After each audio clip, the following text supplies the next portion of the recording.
The room became quiet when Donald walked in. He looked confused, his eyes moving from the strangers to his parents. He could feel something was wrong. "Mom, Dad, what's happening?" Donald asked, his voice shaking a bit. Mrs. Okoro got up quickly and tried to smile. "It's nothing, honey. Just some old friends visiting. Why don't you go to your room? We're talking about grown-up stuff." Donald didn't move right away. He kept looking at Nneka, feeling like he knew her from somewhere. After a few seconds, he nodded and left, shutting the door. As soon as Donald was gone, Mr. Okoro's face got angry. He looked at Mama Uche and said in a mean voice, "How dare you come here and try to break up our family?" Mama Uche, looking weak and scared, tried to talk. I needed to fix things. The truth."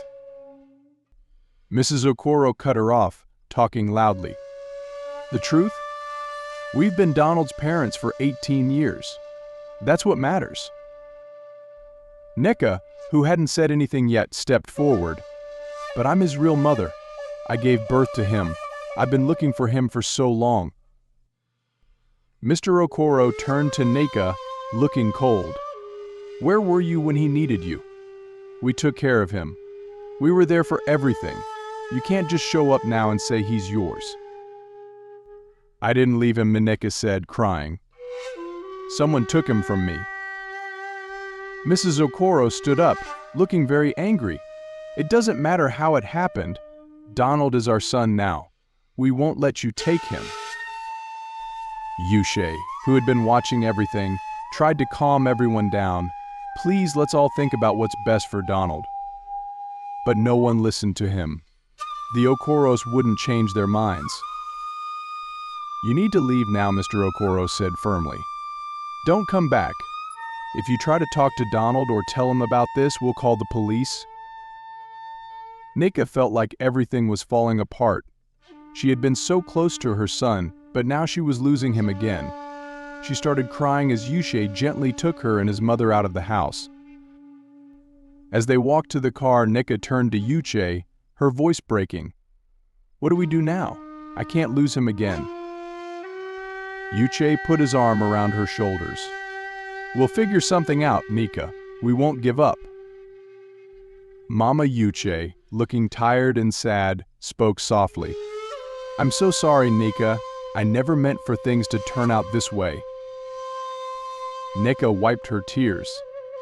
"It's not your fault, Mama Uche. You were trying to make things right." As they walked away from the Okoro's house, Mama Uche suddenly fell to the ground. Nneka gasped and rushed to her side. "Mama Uche, what's wrong?" Nneka cried out, her voice filled with worry. Uche quickly knelt beside his mother. "Mom, can you hear me?" Mama Uche's eyes fluttered open, but she couldn't speak. Her breathing was shallow and rapid. "We need to get her to the hospital now," Uche said urgently. They carefully lifted Mama Uche into the car. Uche drove as fast as he could while Nneka sat in the back, holding Mama Uche's hand. "Stay with us, Mama Uche," Nneka whispered, tears in her eyes. At the hospital, doctors and nurses rushed to help. They took Mama Uche away on a stretcher, leaving Uche and Nneka waiting anxiously. After what felt like hours, a doctor came to talk to them. His face was serious. "I'm sorry," he began, "but your mother's condition is very serious. She's been sick for a long time, and today's stress was too much for her body." Uche's voice shook as he asked, "Can you help her?" The doctor shook his head sadly. "We're doing everything we can, but her body is very weak. I'm afraid there's not much more we can do." Nneka put her arm around Uche, trying to comfort him. They both felt helpless and scared. "Can we see her?" Nneka asked. The doctor nodded. "Of course. Follow me." As they walked to Mama Uche's room, Uche turned to Nneka. "I can't believe this is happening. First the fight with the Okoros, and now this." Nneka squeezed his hand. "We'll get through this together, Uche, I promise." 3 days after being admitted to the hospital, Mama Uche's condition worsened. Uche and Nneka sat by her bedside, holding her hands. Mama Uche opened her eyes weakly. "Uche, Nneka," she whispered. "We're here," Mama Uche said, his voice cracking. "I'm so sorry," Mama Uche said, her voice barely audible. "Please forgive me. Make things right, for Donald." Nneka leaned closer. "We forgive you, Mama Uche, don't worry." Mama Yuch smiled faintly, then closed her eyes for the last time. The room fell silent, except for the sound of Yuch's quiet sobs. A few days later, they held a small funeral for Mama Yuch. After the service, Yuch and Nneka stood by the grave. "I can't believe she's gone," Yuch said, his eyes red from crying. Nneka nodded, her own eyes filled with tears. She was a good woman. Yuchi tried to fix her mistake in the end. Yuchi took a deep breath and turned to Nneka. He took her hand in his. "Nneka, I want you to know something." "What is it?" she asked, looking up at him. "I promise you," Yuch said, his voice shaking with emotion, "I'll help you get your son back. It's what my mother would have wanted. It's the right thing to do." Nneka felt a rush of gratitude. She squeezed Yuchi's hand. "Thank you. Yuch, I don't know what I'd do without you." "We're in this together now," Yuch said firmly. "We'll find a way to make things right for Donald." Nneka nodded, feeling a mix of sadness and hope for Donald and for Mama Yuch's memory. They stood there for a while longer, supporting each other in their shared grief and determination. In the weeks after Mama Yuch's funeral, Nneka and Yuch worked hard to contact Donald. They tried many different ways, but nothing seemed to work. One day, Nneka sat at the table, writing another letter. "Do you think he'll read this one?" Yuch asked, her voice tired. Yuch shook his head sadly. "I don't know, Nneka, but we have to keep trying." They sent the letter, but like all the others, it came back unopened a few days later. "They're not even giving him a chance to see them," Yuch said angrily. Next, they decided to go to Donald's school. As they approached the gate, a security guard stopped them. "I'm sorry, but you can't come in," the guard said firmly. "Please," Nneka begged. "We just want to see Donald for a moment." The guard shook his head. "We've been told not to let you in. Please leave, or I'll have to call the police." As they walked away, Nneka started crying. "It's not fair. Yuch, they're using their money to keep me from my son." Yuch put his arm around her. "We'll find another way, Nneka, we won't give up." But as the days passed, Nneka felt more and more hopeless. One evening, she sat on her bed, looking at an old photo of herself pregnant with Donald.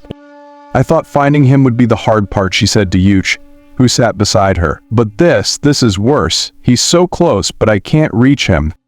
Yuch took her hand. "I know it hurts, Nneka, but we have to stay strong for Donald." Nneka nodded, wiping her tears. "You're right, we can't give up. He's my son, and I'll fight for him no matter what." One evening, Nneka was sitting in her small rented room. She was looking at the wall, feeling sad and hopeless. Suddenly, Yuch ran into the room. His eyes were wide and he looked very excited. "Nneka," he shouted, "I think I found a way to help you." Nneka looked at him. For the first time in weeks, she felt a little bit of hope. "Really? What is it?" she asked. Yuch sat down next to her on the bed. He started talking very fast. "I just remembered something. I had a classmate at university named Chidi. He studied law. He was always the best student in our class. Last time I heard about him, he was doing very well as a lawyer in Lagos." Nneka looked confused. "But Yuch, I don't have money for a lawyer, especially not a good one from Lagos. They're very expensive." Yuch shook his head and smiled. "That's the best part, Nneka. Chidi was always a good person. He liked to help people who were treated unfairly. I think if we tell him about what happened to you, he might want to help us." Nneka felt a little spark of hope in her heart. "Do you really think he would help us?" she asked. "We have to try," Yuch said firmly. "I'm going to call him right now." Yuch took out his phone and started looking for Chidi's number. Nneka watched him, feeling nervous and excited at the same time. "What if he says no?" Nneka asked quietly. Yuch looked up from his phone. "Then we'll think of something else. But let's be positive, okay?" Nneka nodded. "Okay, you're right. We have to try everything we can." Yuch found the number and pressed call. The phone started ringing. Nneka held her breath. "Hello?" Chidi, Yuch said. "It's Yuch from university. Do you remember me?" Nneka couldn't hear what Chidi was saying, but Yuch was smiling. "Yes, it's been a long time," Yuch said. "Listen, Chidi, I need your help with something important. It's about a friend of mine. She's in a very difficult situation." Yuch talked for a few more minutes, explaining Nneka's story. Nneka watched his face, trying to guess what Chidi was saying. Finally, Yuch said goodbye and hung up the phone. He turned to Nneka with a big smile on his face. "Well," Nneka asked, her heart beating fast, "what did he say?" The next few days were very busy. Chidi, the lawyer Yuch had called, was moved by Nneka's story. He was angry about how unfairly she had been treated. He decided to help Nneka for free. Chidi called Yuch the next morning. "I've been thinking about Nneka's case all night," he said. "I want to help. I'm coming to see you both." Yuch was excited. "Really? When will you arrive?" "I'm booking a flight now." "I'll be there tomorrow," Chidi replied. When Yuch told Nneka the news, she couldn't believe it. "He's really coming to help us." "Yes, Nneka, he's bringing his team too," Yuch said, smiling. The next day, Chidi arrived with 3 other people. He shook Nneka's hand. "It's nice to meet you. Nneka, I'm sorry for what you've been through." Nneka felt tears in her eyes. "Thank you for coming. I didn't think anyone would help us." Chidi introduced his team. "We're all here to help you get your son back." They all sat down, and Chidi asked Nneka to tell her story again. As she talked, they took notes. "It won't be easy," Chidi said when Nneka finished, "but we'll do everything we can. The Okaros might have money, but we have the truth on our side." "What's the first step?" Yuch asked. Chidi looked serious. "We need to prove Nneka is Donald's real mother. We'll ask for a DNA test." Nneka felt scared but hopeful. "Do you think it will work?" Chidi nodded. "It's our best chance. Are you ready for this, Nneka?" Nneka took a deep breath. "Yes, I'm ready to fight for my son." Chidi went to court to ask for a DNA test. He wanted to prove Nneka was Donald's real mother. The Okaros tried hard to stop this from happening. In the courtroom, Chidi spoke to the judge. "Your Honor, we need this DNA test. It's the only way to know the truth." Mr. Okaros' lawyer argued back. "This is unnecessary. The Okaros are Donald's legal parents." Chidi didn't give up. If they're so sure, why are they afraid of a simple test? The judge looked at both sides. "Mr. Okoro, why do you oppose this test?" Mr. Okoro stood up. "Donald is our son. We've raised him for 18 years. This test will only upset him." Chidi replied, "But if you're right, the test will prove it. Don't you want to know for sure?" The judge thought for a moment. "I understand both sides, but I believe we need to know the truth. I'm ordering the DNA test." Nneka, sitting in the back, felt her heart race. This was her chance to prove she was Donald's mother. After many weeks of arguing in court, the judge finally said they had to do the DNA test. On the day of the test, everyone was nervous. Donald came to the hospital looking confused. "Mom, Dad, why are we here?" he asked the Okaros. Mrs. Okoro tried to smile. "It's just a simple test, dear. Nothing to worry about." Donald saw Nneka and frowned. "Why is she here?" Mr. Okoro's face got red. "Don't worry about her. Let's go inside." In the testing room, Nneka watched as the nurse took Donald's blood. Her hands were shaking. "It'll be over soon," Yuch whispered to her. After the test, they all had to wait for the results. Nneka felt like she was going crazy. "What if the test says I'm not his mother?" she asked Yuki one night. Ush held her hand. "Then we'll deal with it, but I believe you are." Every time the phone rang, Nneka jumped. Is it the result she'd ask? Yuch would check and shake his head. "Not yet. Try to eat something, Nneka." But Nneka couldn't eat. She walked around her small room, thinking about Donald. "Do you think he knows what's happening?" she asked Yuch. Yuch sighed. "I don't know. The Okaros probably haven't told him much." Days passed. Nneka felt more worried each day. "How long does it take to get results?" she asked. "It can take a while," Yuch said. "Try to be patient." Finally, after what felt like forever, the phone rang. Yuch answered it. "Hello," he said. Nneka watched his face, her heart beating fast. Uch's face suddenly lit up. He turned to Nneka and said, "It's for you. It's Chidi." Nneka took the phone with shaking hands. "Hello." Chidi's voice sounded happy. "Nneka, I have great news. The results are in. You are definitely Donald's real mother. There's no doubt about it." Nneka felt like she couldn't breathe. She sat down hard in a chair, crying. "It's true. He's really my son." "Yes, Nneka, we have proof now," Chidi said. Ush hugged Nneka tightly. "What did he say? Is it good news?" Nneka nodded, still crying. "Yes, Donald is my son. The test proves it." But things didn't get easier after that. The Okaros didn't want to give up. They kept fighting in court. "Biology isn't everything," Mr. Okoro said to the judge. "We've been Donald's parents for 18 years. We've loved him and taken care of him." Mrs. Okoro added, "We're the only parents he's ever known. How can you take him away from us?" The case was in the news all over Nigeria. Some people agreed with Nneka. She's his real mother. She should have her son back, one person said on TV. But others thought the Okoros should keep Donald. They raised him. They're his real parents, another person argued. Donald was having a hard time with everything. One day, he yelled at the Okoros, "Why didn't you tell me I was adopted? You lied to me." Mrs. Okoro tried to explain. "We wanted to protect you, Donald. We love you so much." But Donald was too upset to listen. "I don't know what to believe anymore," he said, running to his room. Later, Donald met Nneka for the first time since finding out the truth. He looked at her with mixed feelings. "So you're my real mother?" he asked. Nneka nodded, trying not to cry. "Yes, Donald. I've been looking for you for so long."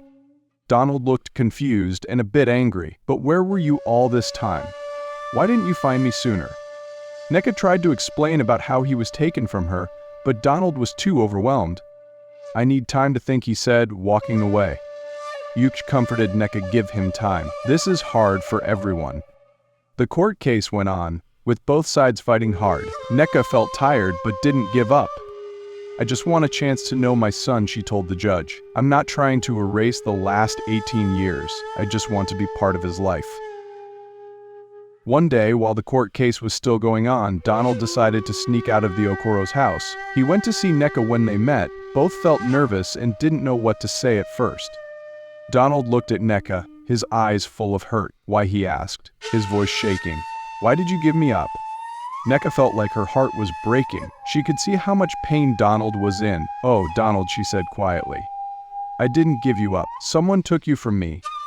I've been looking for you every single day since then." Donald looked surprised. "What do you mean? What happened?" Nneka took a deep breath. "It's a long story. Can we sit down?" They sat on a nearby bench. Nneka started to explain everything.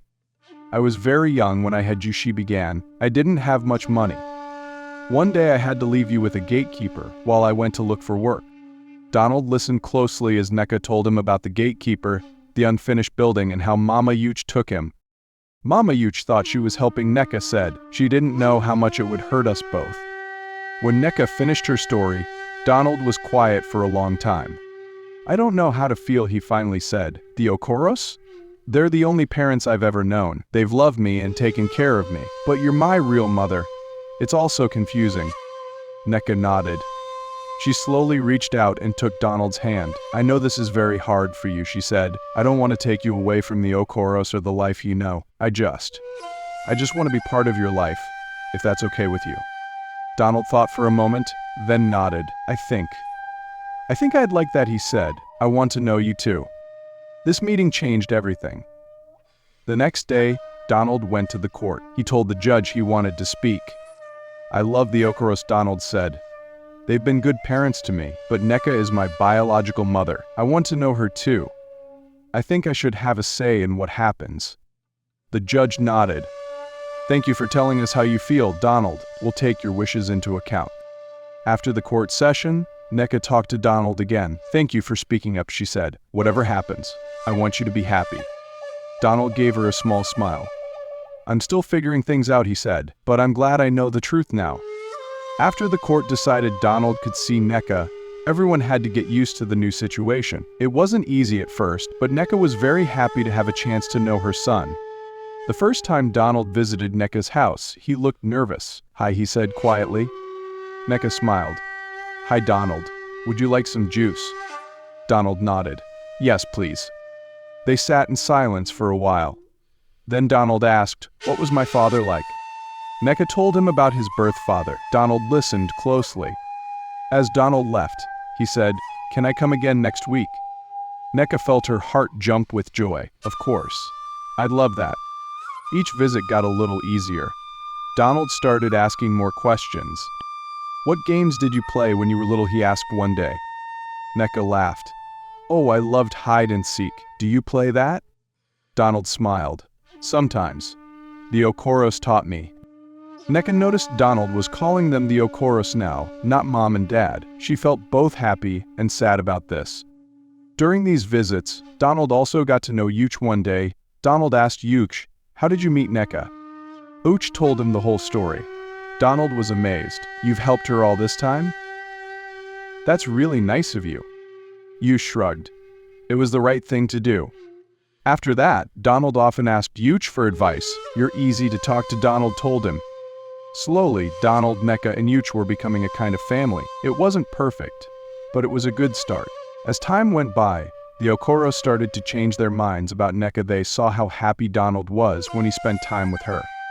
One day, Mrs. Okoro said to her husband, "Maybe we were wrong to keep Nneka away. Look how happy Donald is now." Mr. Okoro nodded. "You're right. We almost lost Donald's trust because we were so afraid." They decided to talk to Donald. "We're sorry we didn't tell you the truth before," Mr. Okoro said. Donald hugged them. "I understand now. You were trying to protect me."